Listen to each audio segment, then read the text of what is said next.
areas, for instance, the economic area, we can always argue that India could have done a lot better. I think the overall experiment has been pretty decent until now. Can you be more specific? Well, it's there's so many nationalities. It's as I think John Kenneth Galbraith called it, functioning anarchy, and it's not something that's easy to put together and to create a national experiment. And so I think, given that we've got democracy, we've got a fairly representative government, I think it's something that most Indians can be proud of. Also staying in New York, let me go to Arthur, Pakistani born. Arthur, some people say that Pakistan is actually still a failed state, struggling with issues of identity, still trying to justify its existence, poor economy, no democracy, religious extremism. How do you take that sort of criticism? Well, all I can say to that is Pakistan may not be a failed state, but it's very near failure. And I hope our people realize the situation and actually do something about it and become more critical. As far as identity is concerned, I think we have a very strong sense of identity. We are too strongly linked to, like, other foreign nations like the Arab nations, and we have too many concerns about foreign politics like Kashmir or the Palestinian problem, or issues with Chechnya. I mean, we should actually focus and criticize our own institutions and build them up. I think since independence, we have actually regressed compared to India, and we have gone farther and farther into the dark ages thanks to terrible policies by our dictators / presidents. Let's go to Washington, D.C. and have Nam Simran weigh in on this discussion. What do you think? As far as India's development in the last 50 years, I think it's a failed experiment. I don't think that minorities' rights are represented. I don't think that basic human rights are being actuated in India today.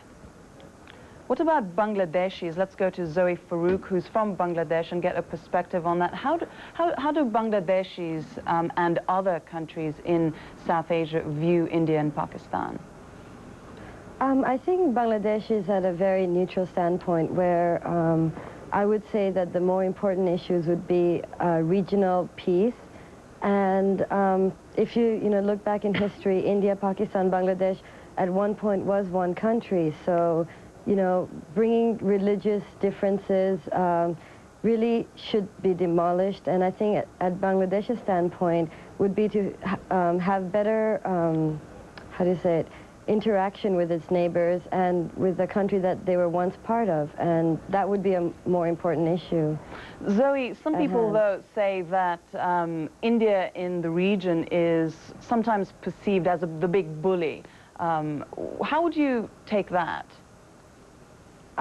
Well, there's many ways of looking at it. I mean, I can understand why they would perceive India as being a big bully, but at the other sense, if you look in history, when Bangladesh separated from Pakistan in '71, now that was a massacre that, a lot of people cannot forget.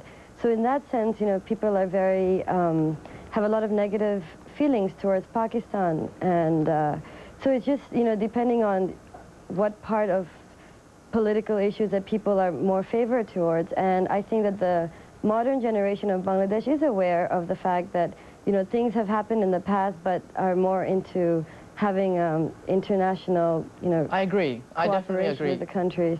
Go ahead. Yeah. Go ahead. I agree. I think she's right.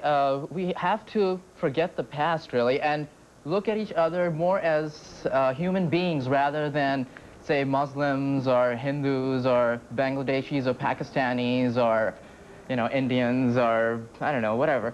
So I think it's better to recognize that, we have a similar culture and a similar language. Well, probably not in Bangladesh's case. We separated because of language. But still, we're human beings, and, we love Bengali women and Bengali men, of course, as well. And so Indian women, Indian men, I think that ought to be the focus, love, between people of different countries and different backgrounds. You know, all you need is love. I have a question from a chat room here. I'd just like to get to this. The question is, are young people in India and Pakistan weary of the conflicts between the two countries, or do they support their governments? I'd like to go to New York and ask Amitabh Dubey to answer that. I think there's an element of truth in both of these aspects. I think there's no question that most people would prefer not to have these conflicts, but certain issues like Kashmir are very emotive issues, and people on both sides feel very strongly about it. So, you know, it's difficult because some of these issues are tied up with many people's ideas of nationhood. So at the personal level, I think, and as we were talking about it earlier, there is very little animosity between the peoples of the subcontinent. And we see that in the United States, so far as the people on this program are concerned.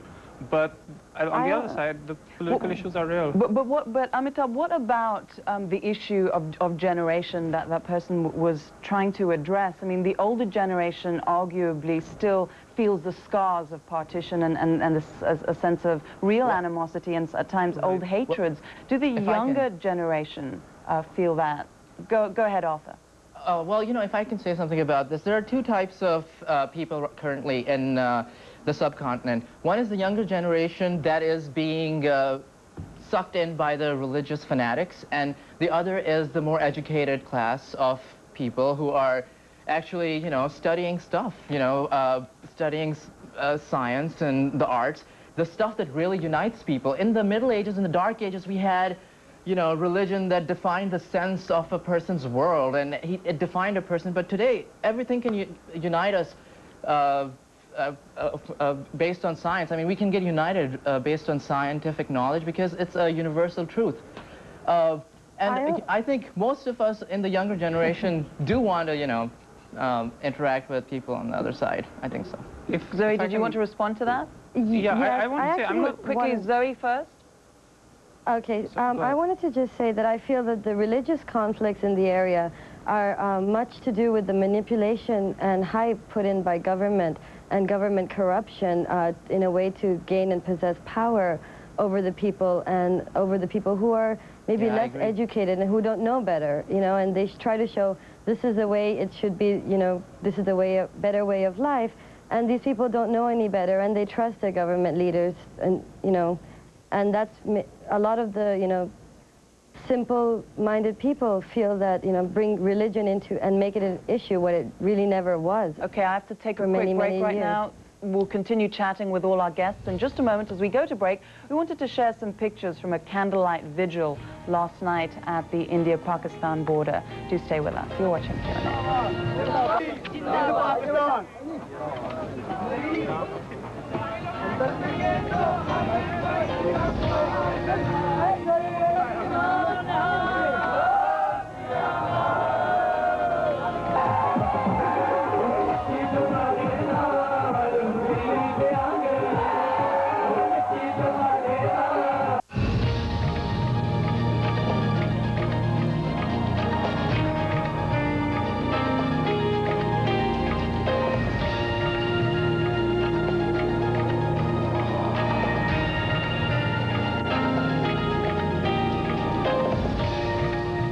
Welcome back. We're talking with a few South Asian students about where they think the region is headed.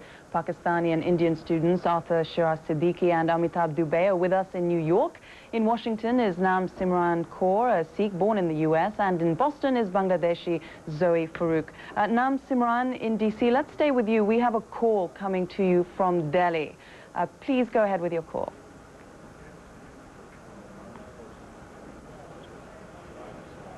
Hello. Okay, yes. I just wanted to ask a question of Simran. This is Vivek from New Delhi, India. Just wanted to ask of her, she's never been to India. Sorry, I can't hear born anything. and brought up in the United States. Is someone speaking right now? She was talking about minorities, you know, being sort of not looked after, or, you know, she's got some hassles about problems with minorities here. Without knowing the ground realities about what's happening with minorities, I'd just like to ask you, how and why are you saying that minorities are discriminated against here in India? I think I Okay, disagree with her. Well, let Nam Simran answer that first, please. Okay, Okay, actually, I do know the ground realities. I spent 3 months in India recently, about a year and a half to 2 years ago, working on disappearance cases in Punjab against the state police. I also have family still in India. I had 6 members of my family burned alive in Delhi in 1984 by government-orchestrated programs while the police stood by. So I'm not speaking out of ignorance. I go back to India quite often, and I still have family there, and I spent quite a few months living there.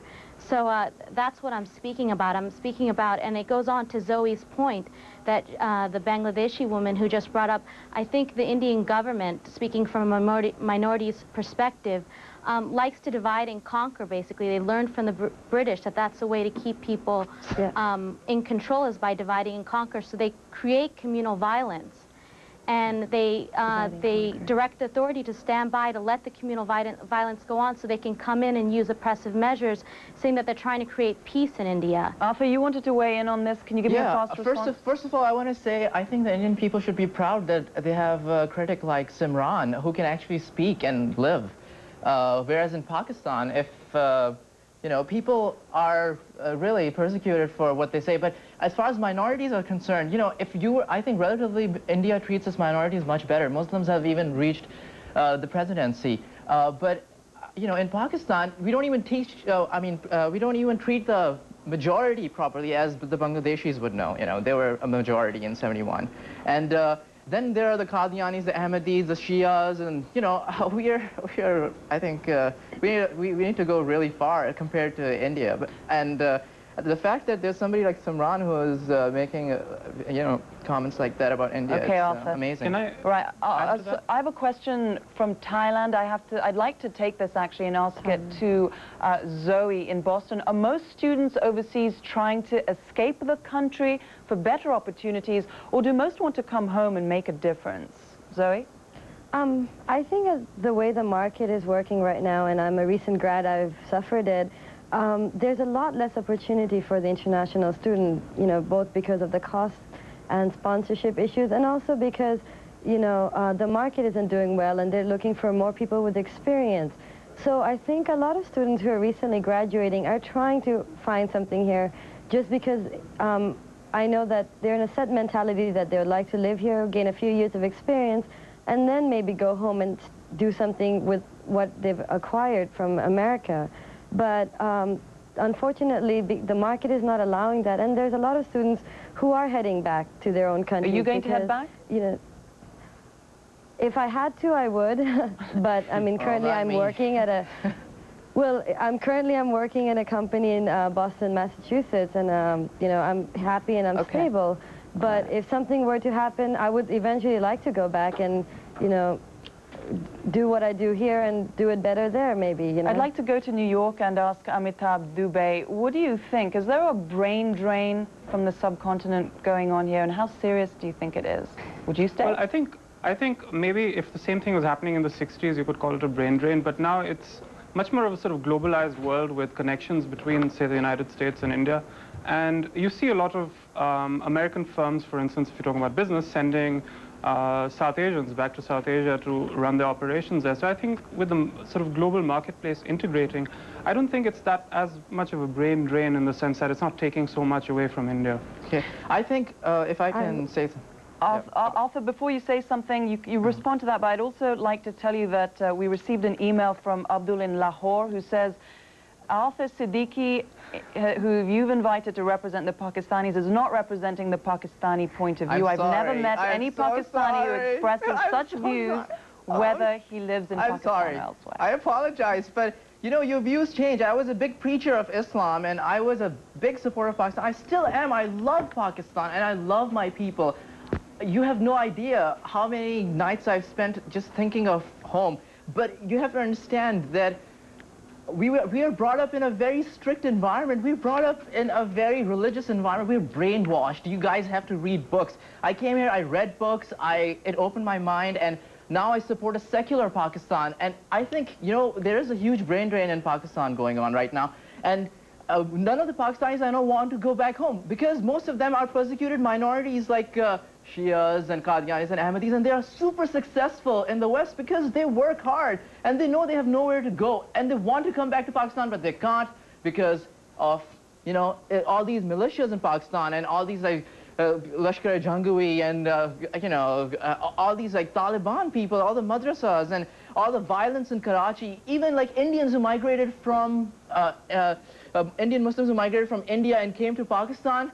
My goodness, they're being persecuted in Pakistan. They have nowhere to go. They came to Pakistan to build a life for themselves, and they can't. Okay, but I think the point that Abdul was making, that's your view and that you're not really representative of the majority, or at least he feels, of Pakistanis. I'd like to talk a little, though, about technology. India, of course, being very, very far ahead in that sector. What about other countries in South Asia, say Bangladesh, for instance, Pakistan? How do they view India's success in that? I'd like to ask Zoe that in Boston. Obviously, as mentioned, India is very technologically advanced. But as Bangladesh stands, I think Bangladesh has the drive. Unfortunately, not the money or the education to back it up. But as, you know, time is progressing, more and more educated people who from, you know, Western countries, London, the US, are going back and starting, you know, internet startups in Bangladesh with great ideas and experience to back it up. So, you know, they have that drive, and, you know, and hopefully, you know, soon they will have less poverty and less money going elsewhere, so they can actually cater to the needs of these people. I'd like to go to Washington right now, and I want to ask Nam Simran, what does it mean to be a woman in India today? Let's look at the whole gender rights issue there. How has that progressed? Not very well. From my experience of living there for 3 months, I went for 3 months without family, without living with family, traveled all through India by myself, and worked there. And I was glad to be born here in the United States. In my religion, in Sikhism, it's taught that men and women are equal. And I thought that was very revolutionary. And I go back to India and I see things that are completely opposite of that. And it's rather unfortunate, the status of women in India. And I don't know if I'd be where I am today as a lawyer and getting the degrees that I got. Not that no women are educated in India, but it's a far more difficult task to achieve that. I'd like to go to New York City and ask Amitabh Dubey, has your perception of India changed by living in the United States? We're running out of time, and I'd like everyone to weigh in on that. What's your response, Amitabh? I think, like every emerging NRI brat, I've become a little more intolerant of some of the downsides of my country. But you know, the other way to look at it is you have some perspective, and I've also begun to appreciate it more. And you know, for instance, I've learned to appreciate American individualism, but to a greater extent than before. But at the same time, I'm aware that the opposite sort of a way of looking at life that we have in India is also very valuable. Okay, so Arthur, I need a quick thought from you. All right, well, first of all, I'm really ashamed for not representing Pakistan. It's still kind of disturbing. What was your question again? Living in the United States, how's that changed your perception of Pakistan? Well, as I said, initially I was very religious, and I stayed within my community, but I started to read up, and I started to interact with the locals, the natives. And, you know, and that definitely changed my mind. And, you know, I would like more people from Pakistan. I'm sorry. We have to go. This has been a great chat, and hopefully we can continue it another time. Thanks so much for being with us, to all of you. That's Q&A. I'll be in the chat room again in just a minute or two, so I hope to have a chat with you. But for now, the news continues here on CNN.